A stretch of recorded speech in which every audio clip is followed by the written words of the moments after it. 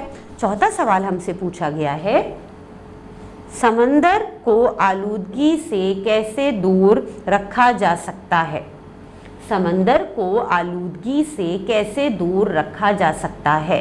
اب بھائی یہ تو سوچنا پڑے گا، آپ بھی سوچئے کہ سمندر کو ہم کیسے دور رکھ سکتے ہیں آلودگی سے، یعنی پولیوشن سے، گندگی نہ کریں، کیا کریں ہم ایسا؟ آپ نے دیکھا ہوگا ہم سمندر پہ جاتے ہیں، آپ بھی پکنکس پہ جاتے ہوں گے، تو کیا ہوتا ہے وہاں پہ؟ کچرا پھینک دیتے ہیں، گندگی کر دیتے ہیں، جس سے ہمارا پانی، ہمارا سمندر آلودہ ہو جاتا ہے۔ کیسے بچائیں؟ کیا ہوگا اس کا جواب؟ اس کا بہت سارے بہت لمبا آنسر ہو سکتا ہے، اس کا بہت کچھ ہم اس کے لکھ سکتے ہیں۔ چلیں ہم یہ لکھ لیتے ہیں کہ سمندر کو آلودگی سے بچانا اس لیے ضروری ہے تاکہ پانی میں موجود مچھلیاں مر نہ جائیں، نہ مریں، ٹھیک ہے۔ بہت سے لوگ جو سمندر کی سیر کو آتے ہیں وہ پانی میں کوڑا کرکٹ ڈال دیتے ہیں، جس کی وجہ سے پانی گدلا ہو کر خراب ہونے لگتا ہے۔ لہٰذا سمندر میں پلاسٹک بیگ، کوڑا کرکٹ نہ پھینکا جائے تو سمندر آلودگی سے محفوظ رہے گا۔ یہ بہت ایک ہم نے لمبا سا جواب لکھا ہے، ٹھیک ہے۔ یہ جواب، اس میں ہم بہت کچھ اور بھی لکھ سکتے ہیں، ٹھیک ہے نا۔ اگر آپ کے ذہن میں اس سوال کا، آپ کے ذہن میں اور کوئی جواب ہے تو وہ بھی آپ لکھ سکتے ہیں، ٹھیک ہے، کیونکہ آپ بھی سیر کو جاتے ہیں، سمندر آپ نے بھی دیکھا ہوگا، پانی دیکھا ہوگا، تو آپ کے بھی ذہن میں آئے گا کہ کیا کچھ ہو سکتا ہے، ٹھیک ہے نا۔ تو یہ ہم نے اپنے 4 سوال مکمل کر لیے۔ اب یہیں پہ آپ کے پاس جو ہے ہمارے پاس کچھ سوال اور دیے گئے ہیں، جس میں ہمارے پاس ایک سوال یہ ہے کہ اس مضمون کے بارے میں اپنی رائے دیجئے، یہ مضمون آپ کو کیسا لگا، اس کی وجہ بھی بتائیے۔ اب بتائیں بھائی اس کی وجہ، یہ مضمون آپ کو کیسا لگا؟ یہ مضمون مجھے تو بہت اچھا لگا۔ اب جو سوال اب ہم آپ کے ساتھ ڈسکس کریں گے نا، اس کے جواب آپ نے خود لکھنے ہیں، ٹھیک ہے، آپ خود اپنے حساب سے لکھیں گے، سوچیں گے اور لکھیں گے۔ اب یہ جو سوال ہے کہ اس مضمون کے بارے میں رائے دیں، اب آپ بتائیں بھائی آپ کو کیسا لگا، جیسا آپ کو لگا وہ آپ لکھیے گا۔ اب میں کہوں تو بھائی مجھے یہ مضمون بہت اچھا لگا، کیونکہ اس میں مجھے ڈولفن کے بارے میں پتہ بھی چلا، اور خاص باتیں پتہ چلیں کہ ڈولفن ذہین ہوتی ہے، اس میں اللہ تعالیٰ نے کون سی صلاحیتیں دی ہیں جو دوسری مچھلیوں سے اسے مختلف کرتی ہے، مجھے یہ پتہ چلا، اس لیے مجھے یہ مضمون اچھا لگا، ٹھیک ہے نا۔ تو آپ کے جو خیال ہو، جو رائے ہو، وہ آپ لکھ دیجیے گا۔ یہاں پہ دوسرا سوال ایک ہمارے پاس موجود ہے کہ اس مضمون کو کوئی اور دلچسپ عنوان لکھیے۔ اس مضمون کا کوئی اور دلچسپ عنوان لکھیے، کہ اگر کوئی اور ٹائٹل سوچنا ہو ہمیں تو کیا عنوان دے سکتے ہیں؟ کیا عنوان دیں؟ انسان دوست مچھلی ہو سکتا ہے، اور ڈولفن میری دوست، ایسا کوئی عنوان بھی ہو سکتا ہے نا۔ تو آپ کے ذہن میں جو عنوان آئے وہ آپ لکھ دیجئے گا اپنی کاپی میں، ٹھیک ہے۔ اچھا، ایک سوال اور ہے یہاں پہ، اسے بھی ڈسکس کر لیتے ہیں۔ بچوں غور کیجئے اور بتائیے کہ اس سبق سے ہمیں کیا سبق ملتا ہے۔ بھائی اب آپ نے میرے ساتھ یہ سبق پڑھا، آپ کو کیا سبق ملا یہاں سے؟ بھائی سبق کو جب ہم نے پڑھا، اسے ڈسکس کیا، تو مجھے تو سبق کیا ملا؟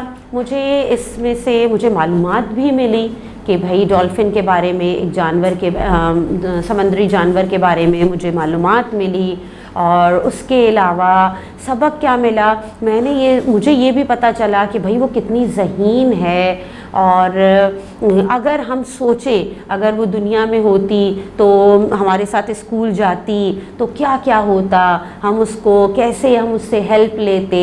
اور مجھے ایک چیز کا اور خیال آیا، جو سبق مجھے اور ایک ملا، کہ جب اتنے خوبصورت جانور، اتنے خوبصورت سمندری جانور موجود ہیں سمندر میں، تو پھر ہمیں سمندر کا خیال رکھنا چاہیے، سمندر کو آلودگی سے بچانا چاہیے، کیونکہ ہم زمین پہ رہتے ہیں، ہمارے لیے صفائی ستھرائی بہت ضروری ہے۔ تو مجھے اس بات کا بہت شدت سے احساس ہوا، مجھے یہ بھی سبق پڑھ کے خیال آیا کہ ہمیں جیسے ہم اپنے لیے سوچتے ہیں اسی طرح ہمیں سمندری جانور کے لیے بھی سوچنا چاہیے، جو سمندری مخلوق ہیں ان کا بھی خیال رکھنا چاہیے، ان کے لیے بھی سوچنا چاہیے کہ ہم ان کی صفائی کے لیے، ان کی صحت کے لیے، ان کی خوراک کا کیسے خیال رکھ سکتے ہیں، ٹھیک ہے۔ تو ہمیں کیا کرنا ہے پھر؟ سمندر کو آلودگی سے بچانا ہے، یہ سبق ہم نے سیکھا، ٹھیک ہے۔ اگر آپ کے ذہن میں کوئی چیز آتی ہے وہ آپ ضرور اپنی کاپی میں لکھیے گا، اور پھر آپ کو پتہ ہے کیا کرنا ہے، آپ نے یہ کرنا ہے کہ جو کام آپ نے مکمل کیا ہے اس کی تصویر اپنی ٹیچر کو سینڈ کرنا مت بھولیے گا۔